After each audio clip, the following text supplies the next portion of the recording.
This morning. Thanks everyone for joining us. Today we're talking about chilled water systems. We're going to talk about chilled water systems in general as a major overview of the main components, how they work together, how they fit into a building, and where they're appropriate for selecting these type of systems for your modern construction projects. We'll start with a system overview to discuss where all the components are located and what they do.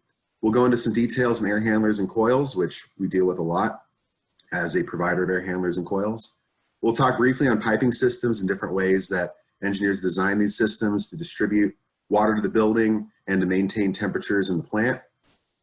We'll talk briefly about central plants and major components and how they work together. And then we'll make some comparisons between chilled water systems and other types of similar large-scale applied systems so you can know when it's a good recommendation to use a chilled water approach rather than something like a packaged rooftop or a VRF or another type of system. And with that, thank you for joining us today, and we'll jump right into it with a system overview. So chilled water systems, what is a chilled water system? A chilled water system is a way of removing heat from the building. And as such, these large-scale systems are great for medium and large building projects. You can have a lot of capacity in one centralized system.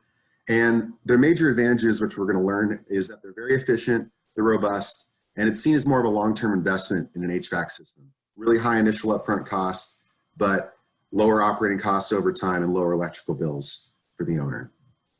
So if you've never seen these before, you may be wondering, how does a chilled water system work? Well, if you can understand where the heat is moving in a building, you can understand how a chilled water system works. Over here on the left, we kind of start with where the people are located in the building, in the conditioned space. In the conditioned space, you have heat gain from a variety of sources. Primary one is solar heat gain from the sun. You also have heat being generated in the room from people, the lights on, their computers they're using. It's all amassing this energy in the space that needs to be taken somewhere. That is achieved through an airside system in which you have supply air ducted into a room, providing cool air into the room, and the cold air absorbs heat. Heat gets absorbed into the air itself and gets pulled back into the return duct for that system. The return duct is pulled by the air handler fan back to the chill water coil. And at that point where it hits the chill water coil, the air rejects its heat to the water. The air gets colder, the water gets warmer. The absorption of heat into the chilled water raises its temperature, and that water flows from the coil back to the central plant through the piping system. The piping system is typically insulated for a chilled water system. You'll see these insulated 1 to 2 inches of insulation to make sure we're not losing any of that heat or cool out to the building. And the piping system ends in the central plant. In the central plant, it's going to interact with a chiller, whether that's an air-cooled or water-cooled chiller, in which the chiller refrigerant is absorbing heat from the chilled water, and then using the compressor in the refrigeration cycle, rejects that heat to atmosphere. So the overall cycle of heat transfer in chilled water, it comes from the sun and the heat sources in the space. It moves through the air side system, through the water side system, and the central plant, back out to atmosphere where the heat is rejected into space.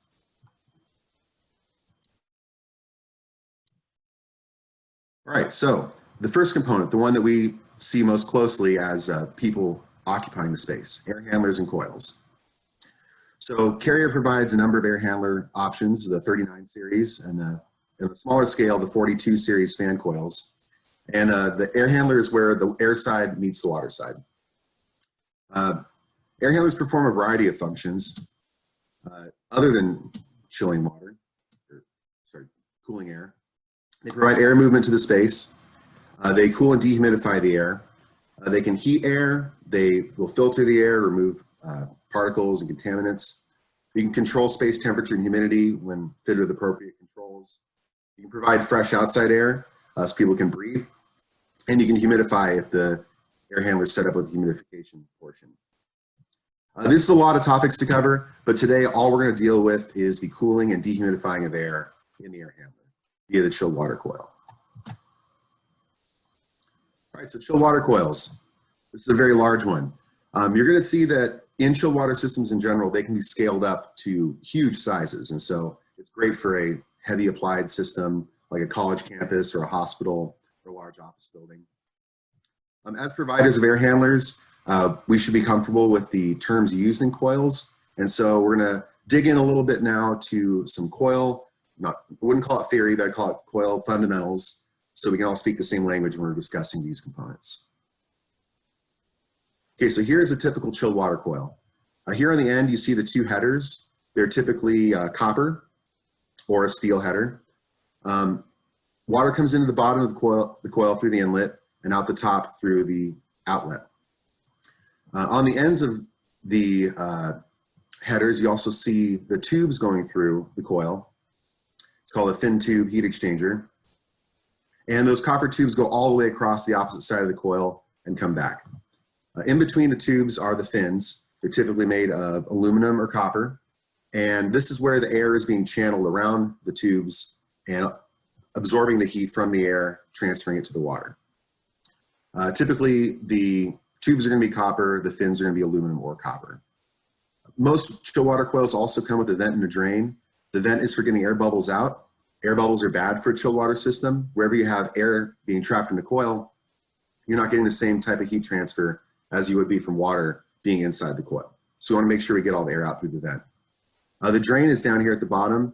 That's for servicing or working on the coil. If you ever have to drain it and solder it to repair it, you want to have an empty coil, not under water pressure inside. That'd be a bad day. So you have a drain at the bottom. We typically cap unused connections on a coil, but they're there as an option if you have to change the orientation of the coil.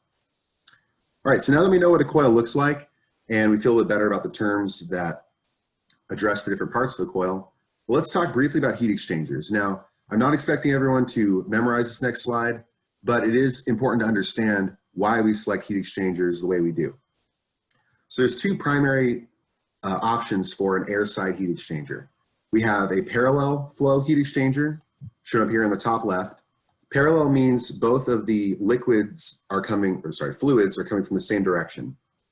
So the air enters the coil on the same side that the water is entering the coil. That's the top left over here and the air coming from behind. The air is also leaving the coil on the same side that the water is leaving the coil. Parallel means they're moving together. On the opposite side, we have a counterflow heat exchanger. So in a counterflow heat exchanger, the air and the water are moving in opposite directions. We have the air coming in on the left, the water coming in on the right through this header. And when the streams are able to cross, they're able to maintain a more consistent temperature delta across the entire face or section of the coil. And this is where we dip a little bit into heat transfer. So this is a really simplified version of the general heat transfer formula. So heat transfer in general, when we're talking about two different fluids, is based off U, which is the heat transfer rate between the fluids and material, which is a long equation we'll save for another presentation. The area, the total coil effective surface area, this includes all the fins, the tubes, the bypass factor of the coil itself, all of the places where the heat from the air can be absorbed into the water, into the coil and then into the water. And the temperature difference, which is specifically called the log mean temperature difference. And that's another really long equation we're not going to get into, but the main concept to take away from this equation is the more you have a difference in temperatures of fluids, the better heat transfer you're going to get. It's like putting your hand under the sink in the kitchen. If the water comes out and it's room temperature, you can barely feel it. There's no heat transfer there. But when the water is really hot or really cold and you put your hand into the sink, you can feel that heat transfer. That is the energy leaving or entering your body. And that's based off the log mean temperature difference. So you can use that at a party next time if you're really bored to talk about why your water is so hot on your hand. To look at it from a graphical perspective, we see a parallel flow heat exchanger on the left and a counterflow on the right. So looking at this on the inlet, which is the left side of this graph, we see temperature is the vertical axis, and the distance is the horizontal axis. Both the warm air and the cold water come in on the same side. They travel together in the same direction through the coil and exit on the right side. Now you'll see that at the very beginning, there's a lot of heat transfer going on because the temperatures are far apart. But as it gets further along the coil, the temperatures get closer together and they never actually meet. You'll never have air that's colder than the water that was supplying the system, or the water that's coming out of the coil in the system. That's why parallel flow heat exchangers are not as effective as counterflow heat exchangers. When we look to the right diagram over here, we see the air is entering on the top left and leaving on the right, while the water is entering on the right and leaving on the left. The air cools down as it passes through the heat exchanger, the water warms up. But because we can maintain a larger log mean temperature difference, that's the distance between these two lines and the log mean of them, we can actually get better heat transfer through a counterflow.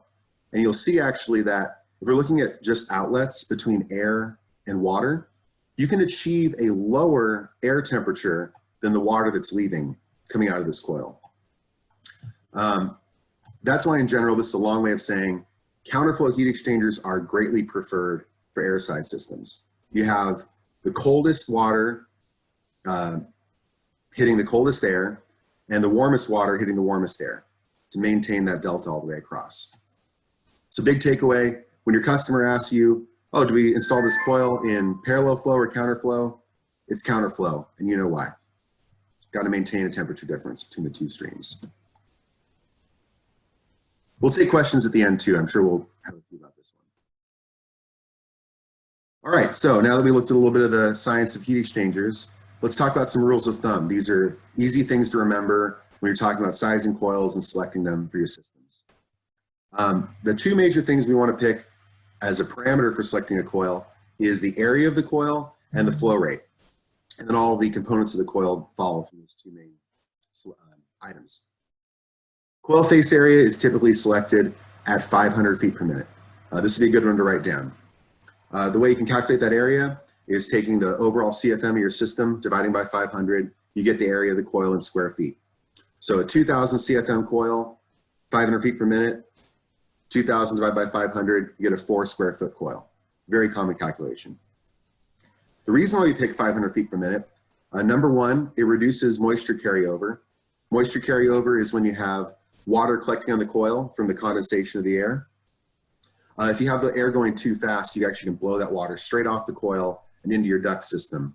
And when you have water collecting in the ducts, that's bad. You're going to get mold, you'll get bugs, you'll get anything living inside your ductwork.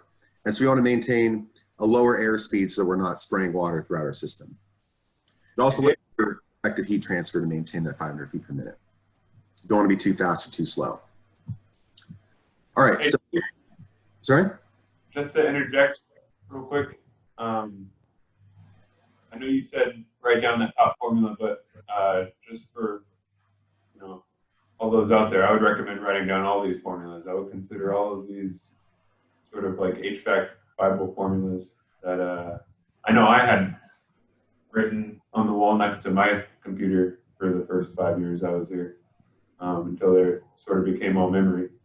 But yeah, any of these aren't memorized now, I would recommend writing them down. Thank you, Colby. I second that remark. These are tools in your toolbox. The more often you're able to pull this out in a meeting and not have to fumble through your notes, the more professional you're going to look, and the more knowledge you're going to have, which makes you more effective as a member of this industry. So on that note, another one to write down is water flow rate for chilled water systems. The standard for chilled water systems is 2.4 GPM per ton. So for every 1 ton of cooling you need, that coil needs to be pushing 2.4 gallons per minute of chilled water through the coil. That 2.4 number is based off a couple formulas, which are also great HVAC fundamentals. The first one is the airflow heat formula, which is BTUs times 1.08 times CFM, the airflow, times the change in temperature of the air. The second one is the water flow calculation, which is BTUs of heat transfer equals 500 times GPM, the water flow rate, times the delta in temperature of the water. So air is typically going from like 78 degrees to 55 degrees here. Water is going from 44 to 54 degrees in a standard system. Another one you should already know is that 1 ton, or chilled water ton we'll call it here, is 12,000 BTUs per hour. Just an industry standard for sizing equipment. If you combine these formulas, the quick version of this calculation for a coil is tons equals the gallons per minute times the change in temperature of the water divided by 24. It's a really quick way to calculate GPM of a coil if you have to do it back of a napkin or on your notebook. Tons equals GPM times delta T divided by 24. So again, these are great tools to have. Definitely want to keep these close for future selections.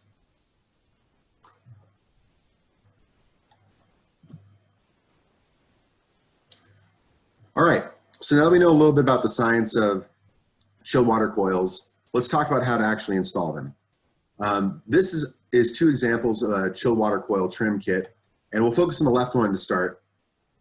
This is a standard piping detail for a chilled water coil. And it starts off with the water coming in at the supply up here, traveling down to the bottom of the coil, coming back out through the return. The first thing we need to have on a coil detail is shutoff valves. Shutoff valves are there so you can isolate the coil if you have to work on it. Let's say something's wrong, you gotta repair a leak.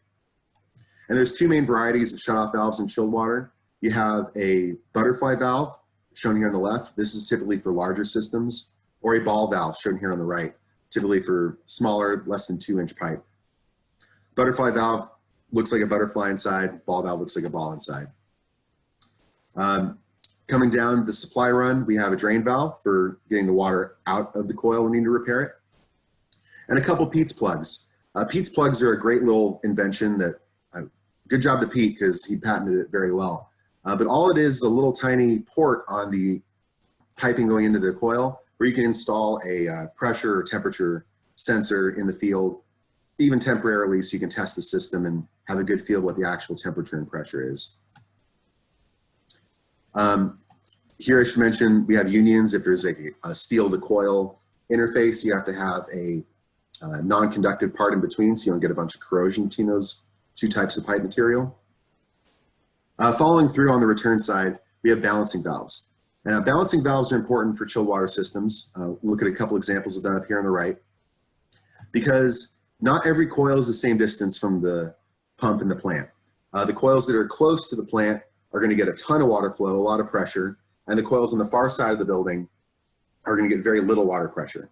So installing balancing valves on all of your coils allows you to adjust the back pressure on each one of them and get consistent flow rates across your entire system.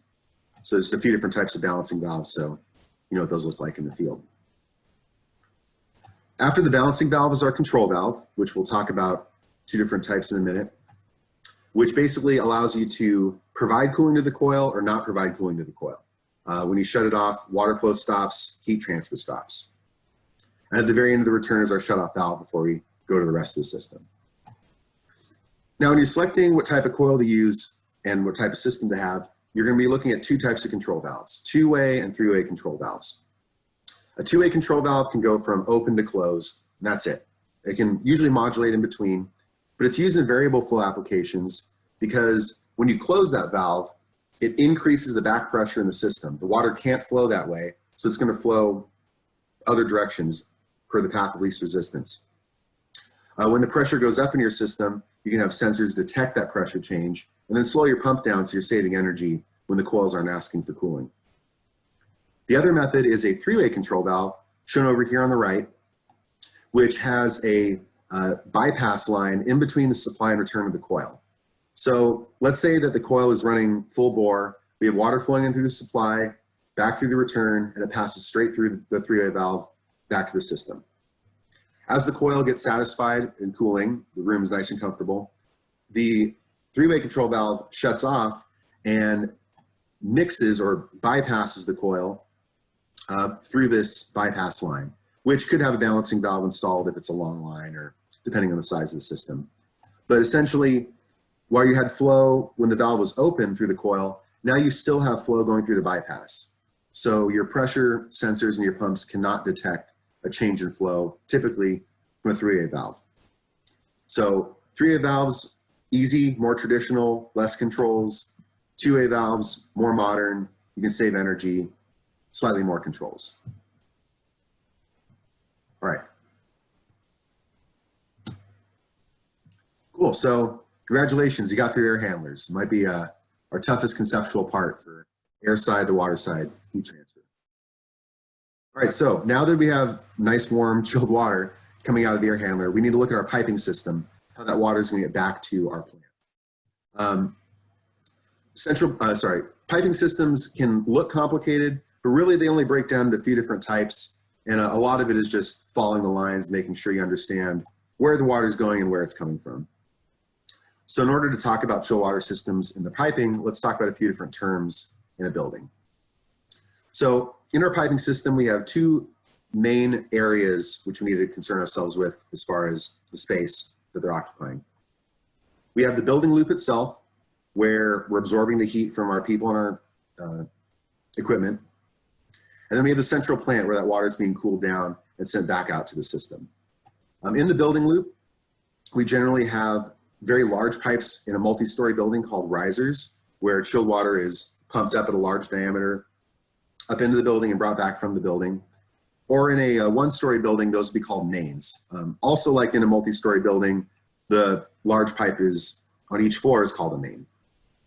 So you have risers and mains distributing the water out to the system, and then tapping off each of those mains are what's called branches or runouts to each one of the coils. It's a smaller diameter pipe, sized to serve just the coil itself. These coils can be found in air handlers, fan coils, chill beams, number of devices. And the chill water loop brings all that water that's warmed up from the coils back to the chiller. In an air-cooled system, it ends at the chiller, and the chiller takes care of the heat transfer from there. But in a water-cooled system, which we'll dip into in a minute, we have a secondary loop called the condenser water loop, where water is pumped to a cooling tower in order to cool down the refrigerant. So primary terms to understand in a building, loop, and central plant. All right, so understanding the main components of a system, let's look briefly at loop types. So there's two main types of loops out there in the HVAC world: closed loops and open loops. Now, what closed and open is referring to is whether the loops are open or closed to the atmosphere. A closed loop in a chill water system is closed to the atmosphere. No water is getting in, some water is getting out because you have vents and drains and whatnot. But the system is pressurized above atmosphere, typically to about 12 psi. That's a good, safe amount of pressure inside the system to push bubbles out and maintain full water capacity inside all the coils at all times. Closed loops are chemically treated to reduce corrosion, so you can run these systems for 25 to 50 years even when they're well maintained and the corrosion inhibitors are kept up at the right amount. And because they're long lasting and have minimal air inside, they're great for chilled water systems. You'll see here, there's nowhere where the pipes depressurize the atmosphere. It's all fully contained inside the loop. Over here on the right, we have open systems. Now, open systems, as I said, are open to the atmosphere, and that occurs up here at the top of the condenser water supply pipe. When the water is sprayed into the cooling tower, it is sprayed from the basin up top over plastic, which is called the fill, and interacts with outside air. Some of the water evaporates and the water cools down.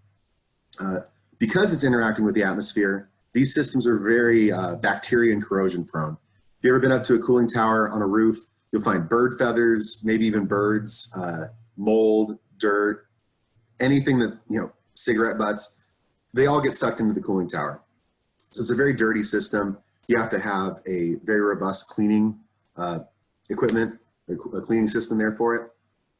And in general, these systems corrode much faster than chilled water systems. You'll see a lot of rust inside the pipe because of all that interaction with the outside. Unfortunately, that's the best we can do. Sometimes you can have a closed loop cooling tower too, but to take advantage of maximum evaporation, open loop cooling towers are the industry standard. Okay, so now that we've talked about the two different main loop types, let's talk about how to pump into those systems. And the two primary ways of doing that are via a primary, secondary, or a variable primary pumping system. So Over on the left, we see a primary-secondary system. It's called primary-secondary because there's essentially two loops we're dealing with, and they're combined together in the middle with a decoupler, or some people call it a bypass. The primary chill water loop only serves the chillers. There's either dedicated or headered grouped together pumps serving those chillers to maintain the chiller minimum flow and prevent water from going too slow and freezing out the chiller. This loop is designed to protect the chiller and maintain a constant loop temperature. The secondary loop is the one that serves the building. This loop pulls water from the primary loop, sends it out to the coils, and then returns it back to the plant at the decoupler. These systems are very easy to operate. The chiller is protected at all times since it's getting its ideal amount of flow. The building loop is satisfied because the pumps can provide all the water needed to the coils. They're very common in older systems, 10 to 50 years old even, and they're really easy to start up and operate. You'll see these in pretty much any building. Downtown LA, we're going to go replace an existing central plant. However, the disadvantage of these systems is that you have two sets of pumps to maintain, and there's actually higher pump horsepower when you do it this method than the second method, which is called variable primary. In a variable primary system, like we see on the right, you have one set of pumps, the primary pumps. These pumps not only push water through all the chillers, but they push it through the system as well out to the coils. Let's say all the coils don't need that much cooling and their valves start to close. You have a controlled bypass in the variable primary system, which allows water to come back to the chiller and maintain that chiller minimum flow. There's a little bit of controls here because you have a flow meter measuring the flow rate, giving feedback to that valve. And so these systems are a little bit more modern. They require a little bit more robust controls than the primary secondary system, and also require a good set of site engineers to run properly so you can realize those energy savings. Overall, this will have less horsepower between the three pumps than a primary secondary, and it's a really great method that the industry is moving towards at this point. All right, everybody good there? Last one for piping systems. We'll talk briefly about constant versus variable flow. Now, this may seem really basic for some people, but this is important to understand so we can talk about why VFDs are important, variable frequency drives. A traditional way of running a system is with a constant flow. You have constant speed pumps which run the same speed all day long. It's 100% amperage, 100% electrical use, pushing water out into the building. And as the coils don't need the heating, they close off and water runs through a bypass or through a three-way valve back to the system. They're simple and reliable, but they use more energy than a variable flow system.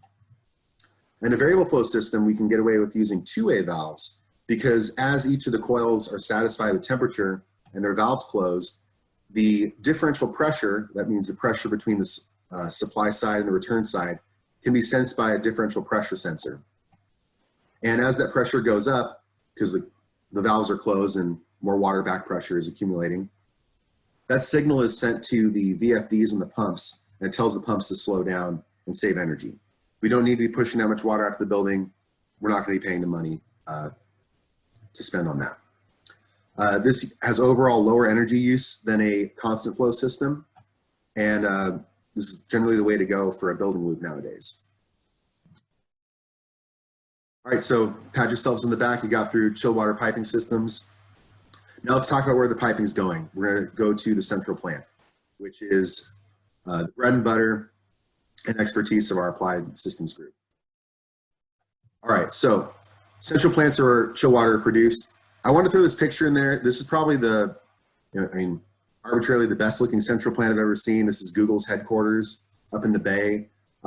However, the one problem is that they decided to Google colors for everything. So it'd be really hard to know which systems are which without reading those tiny font labels. So when we're talking about central plants, there's basically two main categories: air-cooled chilled water central plants and water-cooled. Air-cooled chillers are a great and simple solution for your central plant. Basically, the entire plant is contained in one box. You're able to absorb the water, absorb the heat from the water in the evaporator, and using a refrigeration cycle, push that heat through the refrigerant to the condenser. where air from the outside is pulled through the condenser, rejects the heat to the outside, and you get nice condensed liquid refrigerant again going back to your evaporator. All these components together are put together into a packaged chiller unit, which makes them easy to install. You have lower maintenance costs than a water-cooled system, and you can put them outside on your roof or your patio, and so you don't need a mechanical room with refrigeration detection equipment and all that to maintain them. Air-cooled chillers are generally available between 10 and over 325 tons. But in California, we have to maintain a 300-ton limit per address because California doesn't want us using all this electrical energy to run air-cooled chillers when they could recommend water-cooled chillers for large project sizes.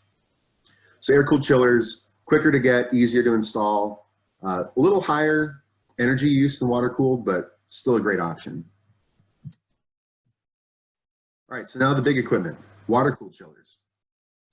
So water-cooled chillers, per the name, are cooled in the condenser by an additional water loop. Down here at the bottom, we see that the evaporator is receiving water from the building loop, typically supplies at 44 degrees, returns at 54 degrees. You have a refrigeration cycle transferring that heat to the condenser, and then you have a secondary water loop, which brings water back from the cooling tower at 85, and then heats it up to 95 degrees to cool down again. Water-cooled chillers are custom selected for their application. They can be really specifically selected. Just ask Ray or Chris about that. And you can get them in a huge variety of sizes. I mean, you can get a water-cooled chiller that sits next to your desk that can put out 16 tons of cooling, all the way to one that's bigger than your house for 5,500 tons of cooling, like a 17 series.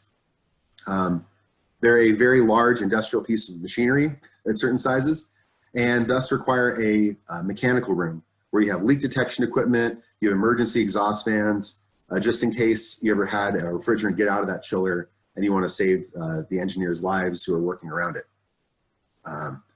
Water-cooled chillers, being a large piece of equipment, when they're well maintained, have a much longer usable life than air-cooled chillers. Typically, air-cooled chillers about 15 to 25 years, and a water-cooled chiller, 15 to 20 years. A water-cooled chiller could go 20, 25 years plus.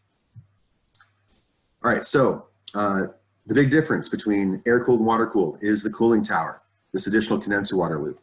So even though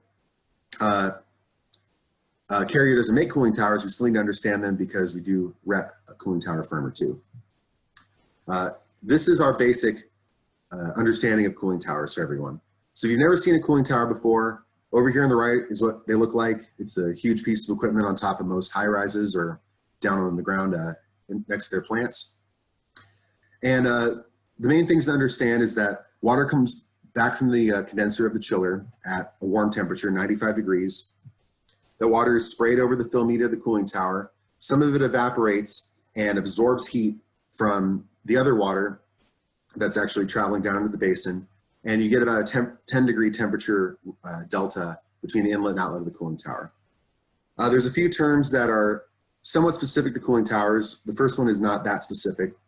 It's called wet bulb, which you may understand as the lowest temperature water can reach by evaporation. So if it's 78 degrees outside and I put a glass of water outside, the lowest that water can get is 78 degrees because the water can't evaporate any further past that point. Let's see. I see we're getting a few questions right now. If it's critical, feel free to interrupt me, but if not, we can save them for the end of the conversation. The second term we need to talk about for cooling towers is approach. And approach is the difference in water temperature leaving the tower, that's the 85 degrees down here, versus the air entering the tower. Over here we see this air, an example location is 95 degrees dry bulb, that's the temperature you can feel with your hand, versus 78 degrees wet bulb, which is the evaporation temperature. Typically, the minimum approach is 7 degrees between those two, the entering air and the leaving water. The last term to understand for cooling towers is range. Range is the difference in water temperature entering the tower versus leaving the tower. That's at 95 to 85 degrees. And 10 degrees is very common in industry. You'll see this on most tower selections out there. There's a secondary system attached to cooling towers called the basin sweeper system. This has to do with that mold and growth I was talking about earlier. If you let a cooling tower run for 1 to 5 years without any treatment, you're going to get a horrible biohazard issue going on. The basin sweeper system basically takes water from the cooling tower, pushes it through a sand filter or a centrifugal separator, cleans it, and pumps it back to the cooling tower with spray nozzles in the basin. You may remember a few years ago that Disneyland in Anaheim had Legionnaire's disease being sprayed out of their cooling towers, likely because of poor water treatment or an ineffective sweeper system. Very important that you need to maintain this water well, because so much of it's being evaporated in the air and being sprayed out into the atmosphere over your facility. A couple other rules of thumb to remember for cooling towers. Whereas chilled water systems run typically at 2.4 GPM per ton, condenser water systems run at 3 GPM per ton. The 3 GPM has to do with some of the evaporation that occurs in the tower. So a little bit more water per ton needs to be provided in order to get that heat transfer through your system. The other item to write down and remember for cooling towers, is 15,000 BTUs per tower ton. Now, you've probably always known that 12,000 BTUs equals 1 ton, and that's absolutely right for chilled water and DX systems. When we're talking about condenser water systems, it jumps up to 15,000. You're like, what's going on? Why do you have an extra 3,000 BTUs per ton? Well, that has to do with compressor heat. The compressor not only pushes the refrigerant through the system, but generates a lot of friction with that refrigerant. And that friction realizes itself in heat inside the refrigerant being transferred to the condenser water. And that 3,000 BTUs needs to be rejected somewhere. And so we wrap that into the tower tonnage. So you're looking at an equivalent chiller and equivalent tower, maybe the same amount of tons, but the tower is going to have more BTUs altogether in order to achieve the same goal. All right, that's cooling towers. Very good. So we have these components: air-cooled chillers, cooling towers, water-cooled chillers. How do they work together in a plant arrangement? Well, typically we pick one or the other, air-cooled or water-cooled. And we can arrange them in a couple different ways. The two primary ways of setting up your chiller is a parallel system or a series system. Now, parallel systems are great for temperature differences of 18 degrees or less between the supply side and the return side. And the reason for that being is that chillers don't like to work too hard. You don't want to have a massive temperature delta in your water, asking the chiller to do 20 degrees all by itself. It's going to use a lot of energy. And so these together, for small temperature deltas, you can run a large number of chillers in parallel. That's where the water flow breaks off the main and reconvenes back into the supply side and have an effective system. If you need a larger temperature delta, say you're in an older hotel or a system with really small coils, you may use chillers in series, which drops the temperature iteratively over multiple chillers from, let's say, 64 degrees to 54 degrees on the first chiller and 54 to 44 on the second chiller. This would be for larger temperature drops, as I said. And this is a little more rare, but you'll see this in a lot more buildings designed in the 70s and 80s, where they're experimenting with smaller air handlers and bigger delta Ts. Okay, so these are the two basic ones you see in most systems. However, there is another setup which is worth mentioning because it's one of our areas of expertise as carrier reps, and that's the series counterflow arrangement.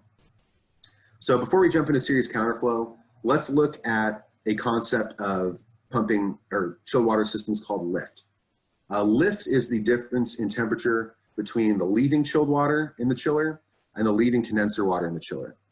And a parallel system like this, you can see the condenser water system. I colored it green so you can picture the bacteria going through the two chillers in parallel, both coming in at 85 and leaving at 95.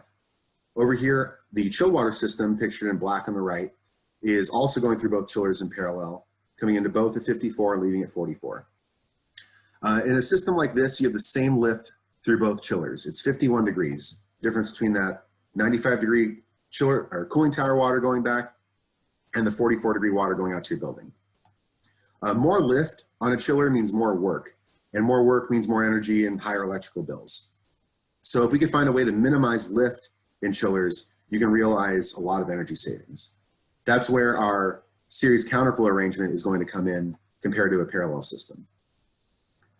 So in series counterflow, rather than setting up the chillers next to each other where the same temperature water is coming in, the same temperature water is going out, we put them in line and we run the chilled water and condenser water loops backwards of each other. So you have the warmest return water from the building, is our air handler up here, coming back to the first chiller at 60 degrees, and it passes through that chiller and leaves at 52 degrees. It goes into the second chiller at 52, exits at 44. But what's interesting is that by running our condenser water backwards to the chillers, by having the coldest water going into the second chiller and the warmer water going into the first chiller, we can reduce our lift and thus our total work of the system itself. So you're basically breaking down the delta T's of each chiller, the change in temperature, and you're saving energy because each chiller doesn't have to work as hard. You'll see here there's where we had 51 degrees lift on our parallel system, we can achieve 43 to 46 degrees of lift on a series counterflow system. So why is that important to us? Why do we care? It's because of the 23XRV. The 23XRV is a variable speed screw compressor, and due to being a screw compressor, it's what's called a positive displacement system, where the refrigerant can only go in one direction. It can't have refrigerant coming back through the compressor like in a centrifugal in a low load scenario. So let's say you speed the chiller down in a centrifugal, you could possibly have some refrigerant going backwards through the chiller. Not good. Centrifugal systems are designed to run at one selection, one temperature range, one flow rate. There's a little bit of variability, but the screw compressor is able to run a variety of loads. It can run really slow, it can run at full speed, and not have a surge occur where refrigerant can flow backwards. So if you can get a job spec for 23XRV and series counterflow, there's basically no one else who can come at you with another selection because it's the best tool for the job. So just remember, series counterflow, lower lift, lower energy savings. Sorry, more energy savings, lower energy costs. All right, cool. So that's the toughest part of the central plants. Let's talk briefly about accessories. Now, some people think accessories are optional. No, accessorizing is mandatory with a chilled water system. There's a few things you definitely need to have so you can maintain your loop and make sure that you have water filling the pipes and not air. The first one of those items is a makeup water station. And the makeup water station is where you get city water pressure coming in. You have to be able to fill the system somehow. So there's typically a bypass with a valve on it. You don't want to wait 5 weeks for your chilled water system to fill itself up through the back pressure valve. So you have that bypass there. You have a backflow preventer so that the water coming into your system from the city when you're filling it up can never go back. This is treated water, and the chemicals in it you would not want to have going back out into drinking water sources or anything like that. You don't want to be drinking corrosion inhibitor. It doesn't taste good. And typically that is followed by a pressure regulator. The pressure regulator knocks down the 50 PSI city water pressure down to about 12 PSI, which is appropriate for a chilled water system for reasons we discussed earlier. So that's the makeup water station. We generally can buy these parts from Ferguson or Granger. They're very common, easy to find. The second thing we need to talk about for accessories is an air separator. Now, an air separator shown up here on the right is a device which brings in water from the return of the chilled water system, spins it around really fast, and can reject that the bubbles that form up through the top through a air vent, which we connect up here. This is really important because if you tune in for our pumps presentation, you don't want air getting into pumps. It's really bad for them. You can basically remove all that air before the water gets to the pump and maintain a long life of your pump. Also important for getting the air out of a system when you're filling it up and maintaining no bubbles as you operate throughout the years. We can order air separators from Patterson, Wessel's, a few other companies. The third item to talk about for accessories are expansion tanks. Expansion tanks maintain that 12 PSI of water pressure through your system, no matter what happens to the amount of water coming in or air leaving. The way that's achieved in an expansion tank is through a rubber diaphragm in the middle. Kind of looks like a black punching bag inside, where you have compressed air on one side and water on the other side. And if you hook up a compressor to that compressed air section, you can compress the air to exactly 12 PSI.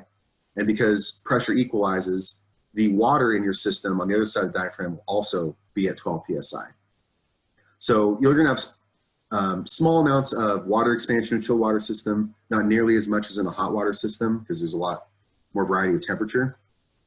But you need an expansion tank to maintain that static pressure of 12. Last thing is a very minor component, but still important, which is the chemical pot feeder. There's one shown over here on the left.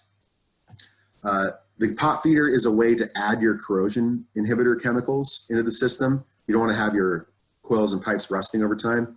So you can shut off these two valves here on the left side of the pot feeder, open up the top of the pot feeder without discharging all your pressurized water in the system, and pour in chemical as needed so you can maintain a clean and healthy loop. We can get those from Patterson as well. All right, so that's the gist of central plants and chilled water and how it applies into them. Now let's talk briefly about comparing chilled water systems to other types of systems and understanding where they may be appropriate for selecting and recommending. So chilled water is a strong solution for your large building project. They have some great advantages. They're really easy to modify later. Let's say you want to add an additional air handler or a coil somewhere. You just tap in the pipe, run the water out. You're going to have cooling wherever you need it. Really easy to modify. A lot of robustness in these systems as far as accepting varying loads. Overall, chilled water, interestingly enough, even though this is the biggest equipment, it uses the least amount of power to distribute the cooling to the building. So that's talking about the amount of pumping power to send your cooling out to the building and back. For an air handler system, or sorry, like a package unit system, that would be the fan. For a VRF system, that'd be the compressor. For a chilled water system, that's the pump doing the work to push the cooling out to the building and back. So you'll see up here on the right, here's a comparison of a few different types of systems and the power required to distribute the cooling energy as a percentage of compressor power. So the further the system is away from the source of cooling, the more energy you have to spend to get it out there. That slope is very low for chilled water. It's this hydronic line down here. Even up to 500 feet of system length, you're at less than 5% of the compressor power to pump out. With systems like VVT, VAV, and VRF, you have to spend a lot more energy to get the cooling out to the space and bring the warm fluid back, just because of how they're set up. Pumps are optimized for moving flow rate more so than compressors or fans are, and you can push a lot of energy really efficiently. Another third great advantage of chilled water is the long life expectancy of the system. You can get 20 to 25 years out of a well-maintained chiller, and the pipe itself can last 25 to 50 years, even more if people are going through and removing corroded sections and keeping appropriate loop treatment chemicals in them. Overall, comparing chilled water to airside rooftop unit systems, you have less linear feet of material installed. So that's talking about the linear feet of pipe versus the linear feet of duct. You can move a lot of cooling through a 4-inch pipe, more so than you could through a 4-inch duct, as you can imagine. And thus, it's a lower installed cost than going all airside. You can also have smaller riser footprints in a ducted rooftop system. In a ducted system, you're going to have at least a 2-foot by 6-foot supply and return duct in a large building. Whereas in a chill water system, you can just have a maybe 5 to 6 inch pipe for the supply and return going up through each floor. Compared to split systems, chill water has a reduced risk of refrigerant leaks in the building because there's no refrigerant in the building. It's all cold water. And other than it being full of corrosion inhibitor, the worst thing that happens is your floor gets wet or you could get some mold. Not as bad as refrigerant.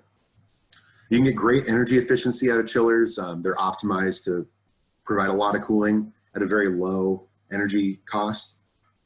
And there's a huge variety in sizes for chill water applications. You can go down from a 10-ton system, let's say for maybe a pool in a hot climate, up to a 5,500-ton system for a large campus or hospital.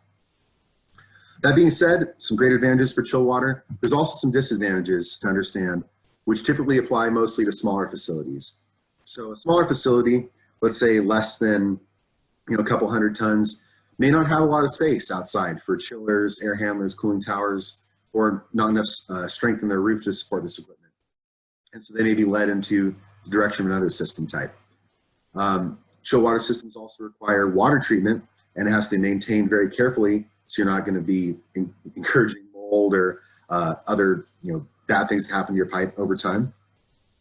And chilled water systems require a trained engineering staff. This is building engineers, people who know how to operate and maintain the equipment, make sure you're not losing your investment to poor maintenance and premature failure. Over here on the left, you can see a couple of our large applied. You can see a 39M, maybe a 39cc air handler, 19 XRV, and a 19 DV chiller. All right, so with that, that's the end of my presentation on the overview of chilled water systems. Like I mentioned to a few of you at the beginning of this presentation, this is meant to be a basic overview of the system. We're going to do more classes in the future about specific components in here and answer more detailed questions there.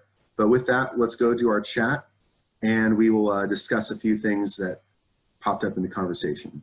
All right, so let's see this here. All right, so starting at the top, from Dara, for large coils, at what point would you want to split the coils or provide an intermediate drain pan? So that kind of depends on your coil type and coil depth and whatnot. Generally, I've seen coils up to about 6 feet tall as a single coil. If you're going to be going more than 6 feet, you may want to do a split coil or drain pan. And the reason being is if you have moisture carryover, you want to be able to catch that in the drain pan rather than having it spray into the duct system. But that would really depend on your coil type and the airflows you're dealing with. Second question from Sam. And also, if anybody feels like jumping in, we have a lot of experts here. Feel free to help answer these questions. Why for our smaller water source heat pumps do we use 3 GPM as a standard for our hose kits?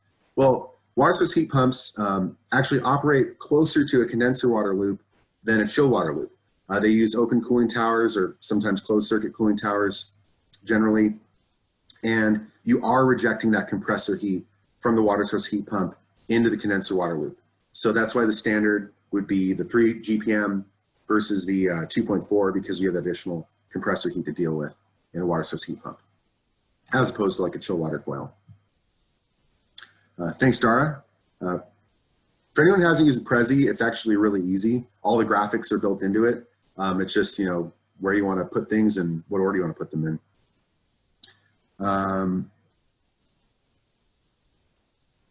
York chillers, I apologize. Carrier needs more graphics available online. Water heat pump tied to a cooling tower. Okay, there we go. Thanks, Chris. What are the exceptions to the 300-ton rule? I believe in certain applications like OshPod, previously, I'm not sure in the current update, and in performance calculation approaches, you can exceed 300 tons in an air-cooled chiller. Like if you prove that your building has a lot of solar or the overall energy efficiency, like in a LEED project, is greater than the TAL 24 standard. But there are quite a few exceptions, which I think would be worth going into in a more detailed discussion on air-cooled systems. Then you have a 300-ton primary machine, another 300-ton on standby. Is that compliant? I believe the 300-ton limit is for operating tonnage. So correct me if I'm wrong, but I think you could have an N+1 system with a 300-ton primary chiller and a 300-ton backup air-cooled chiller setup. I'm not sure if that applies for federal projects. That'd be one of those exceptions in code. Next question. Thank you, Dara, for these good discussion topics.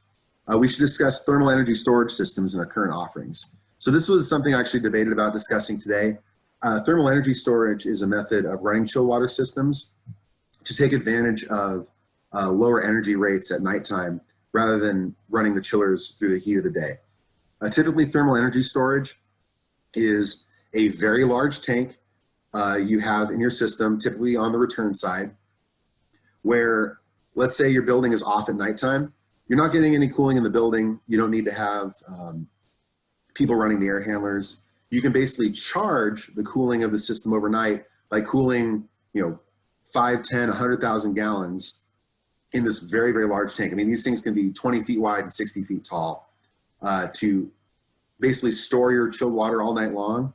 And then in the daytime, rather than having to run your chillers all day when electrical might be a little bit more expensive in the old load profile, you can just run water through your system and you have that huge mass of pre-chilled water ready to go, rather than turning on the chiller, you just run the water through, and it's going to very slowly increase loop temperature throughout the day. You can also establish thermal energy storage. I mean, some people do it with either large tanks or lakes or pool systems. Let's say you can chill or heat your pool overnight and run that through your building. Could be an option through a heat exchanger. What's better, centrifugal, separator, or coalescing type? Now, coalescing, I think you're referring to a sand filter. Is that correct, Dara? I don't know if that's coalescing, but I was thinking more along the lines of like a, I don't know, have you seen those spirotherm air separators? Yeah. There's no moving parts, but they just have this coalescing media that separates out the air and dirt from the system. Mm-hmm. It's kind of like a filter, but like a spinning filter, where like there's like a packed sand medium. It really depends on your system. I think the more traditional way is using a sand filter, but they can get really big. I mean, for the size of a 500-ton cooling tower, you'd be looking at something the size of your home refrigerator.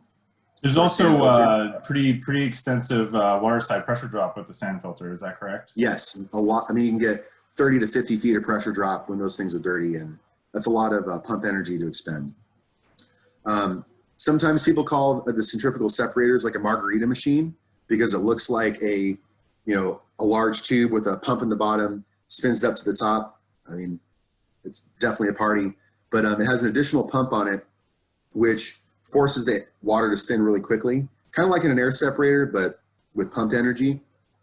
And it's a great way to get dirt to the bottom and air to the top out of your system. Typically, I see centrifugal separators get spec'd on larger projects where cost is not such an objective, but it could be a little bit cheaper to purchase a sand filter, but more expensive to run because you're spending more pump energy to push that heavy pressure drop for the filter itself. Might be useful just to look at a quick example of that. Can everyone still see my screen?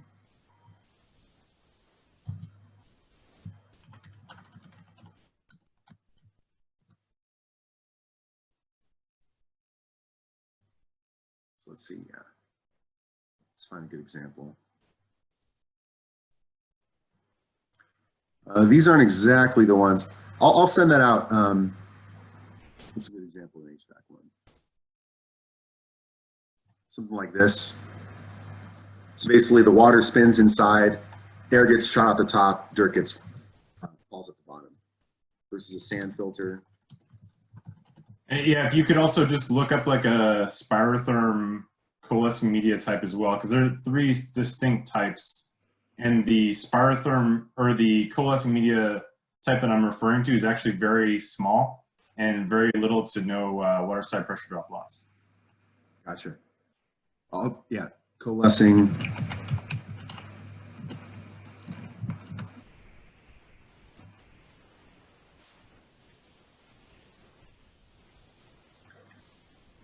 Let's see, like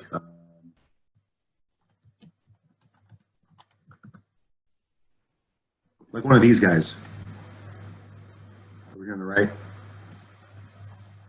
Yeah, you'll see these very commonly in smaller systems. I don't think I've seen this on more than like a 500 or 600 ton plant, but I would be very interested to see what Spirotherm has in that larger size to offer this as an option, because it could save a lot of energy by not requiring another pump. Hey guys, just to throw something out there, we have Spirotherm in Legacy, but we don't have it here in California, unfortunately. It's a pretty awesome product, and I went back with Keith Peterson for one of their training sessions, and it does a lot of things. It's not to be confused with a tower cleaner.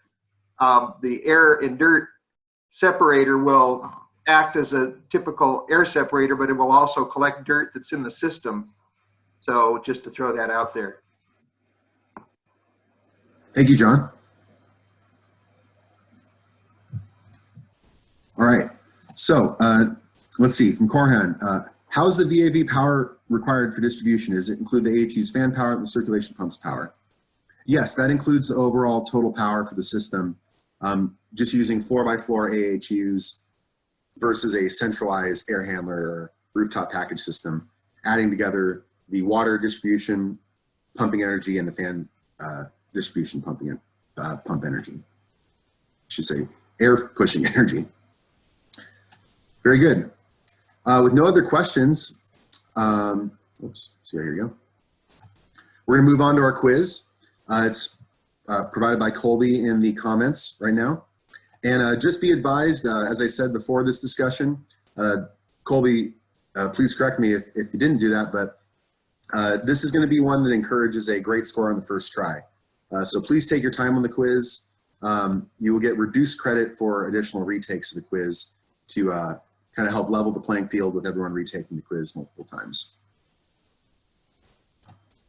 But with that, best of luck. I hope everyone took away something today about chilled water systems. I know some of you are experts, some of you are brand new to these type of systems, but everybody can learn something through discussion and thought to kind of get a better idea of the system overall, how it affects you as a representative of our products, and how it affects you as an occupant of buildings, and where you fit into the heat generation and how that heat gets pulled from the building back out to the air.